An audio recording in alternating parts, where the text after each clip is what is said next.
চলমান রয়েছে, আশা করছি অভিযান চালানো শেষ করে তাহলে আমাদের জানানো হবে। এছাড়া একটু যদি বলে রাখি যে 5ই আগস্ট প্রতিষ্ঠান যারা একজনের উপর যদি বসে আপনাদের কাজ করতে থাকা উচিত, তাই না? উনি সারাদিনে কাজ থাকতে পারতেন, সারাদিনে কাজ থাকতে পারতেন, তাই বলে কোনো সারাদিন কেউ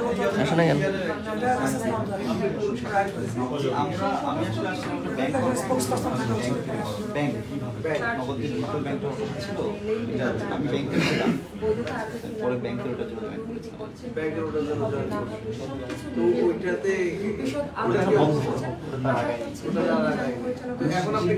আমি যেহেতু আমার টেকনোলজি এক্সপার্ট, আমি ব্যাংকিং ইন্ডাস্ট্রিতে আমার নাম আছে, আপনার নাম শুনে আমি ওইটা দেখি, ওটার মানে ওভারঅল উপরে আর কি বসে আসছি।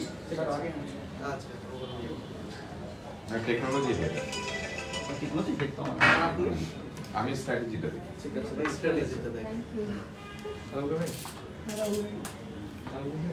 যমুনা স্মার্ট রেফ্রিজারেটর, স্মার্ট লাইফে স্মার্ট রেফ্রিজারেটর।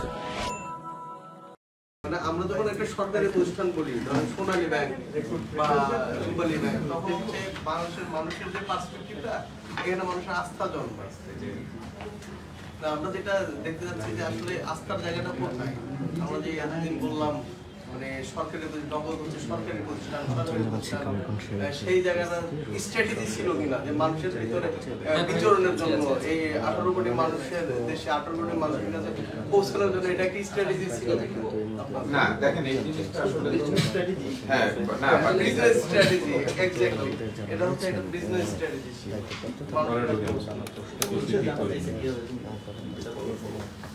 হ্যাঁ, আমি কিন্তু ডাক বিভাগের সাথে আপনাদের বারবার যে কোশ্চেনটা আপনারা করছেন আর কি, ওনারা তো আমাদের এজেন্ট হিসেবে, মাস্টার এজেন্ট হিসেবে আলটিমেটলি নিয়োগ করেন, মানে বা মানে ডাক বিভাগ তো লাইসেন্সটা বোর্ড করে, এটার জন্য এটা তো একটা এমএফএস কমার্স। ডাক বিভাগের লাভটা কি? মানে ওরা আপনাদের থেকে দেখেন সারা বাংলাদেশে এই সার্ভিসটা প্রোভাইড করার জন্য ইউনিটের প্রপার টেকনোলজি, আপনার একটা টিম সেট আপ, এটা করে তো যেটা ধরেন আমাদের কম্পিটিটর যারা আছে, ধরেন বিকাশ, উপায়, ওরা যেভাবে কাজটা করে, সো ডাক বিভাগ যদি এমএফএস সার্ভিসটা করতে চায়, they have also the capacity, but তারা একটা এজেন্ট বা ভেন্ডরকে নিয়োগ করে যাদের মাধ্যমে আলটিমেটলি এই এমএফএস সার্ভিসটা করানো সম্ভব। সেটাই ছিল থার্ড ওয়েভ টেকনোলজি বা নগদের সাথে তাদের সেই চুক্তিটা, এবং সেই চুক্তির একটা মডেল বা আপনি যেটা শেয়ার পার্সপেক্টিভে জিজ্ঞেস করছেন যে আমাদের সাথে ওনাদের একটা রেভিনিউ শেয়ার মডেলে কন্ট্রাক্ট সাইন হয়, সেটার উপরে বেস করে আলটিমেটলি নগদ বাংলাদেশের মোবাইল ফাইন্যান্সিয়াল সার্ভিস শুরু করে। কিন্তু আসলে কি আদৌ ওরা আপনাদের শেয়ারের যে ভাগ আছে, এতে কি ডাক বিভাগের শেয়ার আছে? ডাক বিভাগ এখন বর্তমানে কতটি শেয়ার হোল্ড করে? আচ্ছা, ডাক বিভাগের যদি আমরা যে রিপোর্টটা বা যে ডকুমেন্ট শেয়ার করবো, বা ডাক বিভাগকে যদি আপনি জিজ্ঞেস করতে পারেন যে বা নগদ থেকে তারা রেভিনিউ পেয়েছে কিনা, তো প্রেসের সামনে আমরা এখন যদি এই সংখ্যাটা বলি তাহলে হয়তো তারপর আমি আপনাকে বলতে পারি যে আমি তো নতুন জয়েন করেছি, এর আগে আমি যতটুকু জানি যে প্রায় 14 কোটি টাকা রেভিনিউ ডাক বিভাগের সাথে শেয়ার করা হয়।